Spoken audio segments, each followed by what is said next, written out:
Je rappelle effectivement les faits, hein, ça s'est passé donc dans la nuit de samedi à dimanche. La version des policiers, eux, c'est de dire que si la voiture ne s'était pas arrêtée, c'est-à-dire si ils n'avaient pas tiré, ils auraient eux-mêmes pu être mis en danger, voire même être tués, puisqu'ils ont été bousculés au minimum par la voiture Et qui puis, fuyait. Hein. pour avoir vécu 10 ans au coin de cette rue, il y a aussi des terrasses Ah, à vous avez un chaque coin de la témoignage rue. donc local, Non Charles. mais enfin bon bref, je connais très bien le quartier et à chaque coin de rue, il y a des terrasses Oui. de plus en plus étalées ces dernières années suite au Covid et donc il y avait en effet un risque aussi immédiat pour les passants autour avec cette voiture. Alors, Oui, mais sauf que ça autorise pas les policiers à ouvrir le feu Non, non, qui bien risque pour sûr. les passants. La loi est assez claire, hein. Les policiers ont le droit de tirer si leur vie est en danger, uniquement en légitime défense. Alors, on va pas se prononcer sur ce dossier, hein. La garde à vue n'est même pas terminée. On ne peut pas ici dire. la garde si à leur vue n'est vie même était pas en- terminée. Et puis, c'est vrai que l'avocat dit que tout est filmé. Donc, normalement, on aura quand même à un moment ou à un autre les clés de ce qui s'est passé. Cela dit, si l'IGPN les garde 48 heures et 2 nuits en garde à vue, c'est peut-être qu'il y a des questions à leur poser. Des questions au minimum à leur poser sur l'usage de leur arme. David est avec nous. Bonjour, David. Bonjour. Bonjour à David, tous. David, vous êtes routier, originaire de l'Aisne, mais peut-être déjà sur la route à 6h16. Oui, il y a très longtemps. Ah, vous êtes dans quel coin, du coup, là? Là, je suis dans l'heure. Dans l'Eure. Vernon. Donc, vous êtes près de Vernon. Vous avez bougé. Vous êtes parti de près de Saint-Quentin, hein, si je me trompe Oui. pas.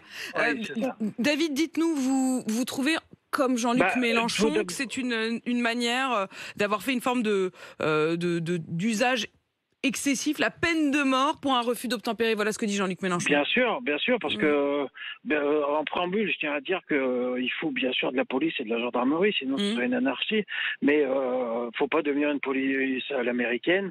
Et même si la personne qui conduisait avec 80 condamnations a déjà à son actif, la peine de mort est abolie et que c'est la passagère qui a été tuée. Donc c'était pas elle qui était dangereuse. Donc même s'il y avait vraiment eu un danger pour les policiers, ce que je peux concevoir, comment légitimer que la passagère a été tuée? Oui.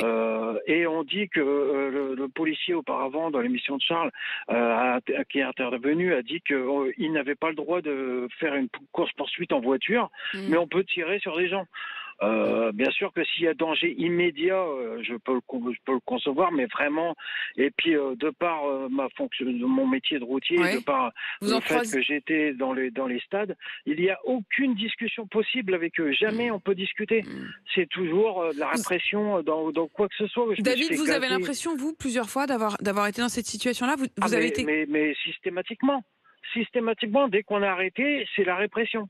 Il n'y a jamais de dialogue possible Ou sur quand? quelque Vous voulez fait dire que ce quand soit. vous êtes au volant ou quand Au vous êtes dans volant les ou stades? dans les deux cas. Dans les deux cas. Systématiquement, il y a une hiérarchie, un écrasement et aucun dialogue possible. Une autorité qui s'impose. Ah ouais, bien sûr, bien sûr. Puis moi, je veux pas d'une police à l'américaine.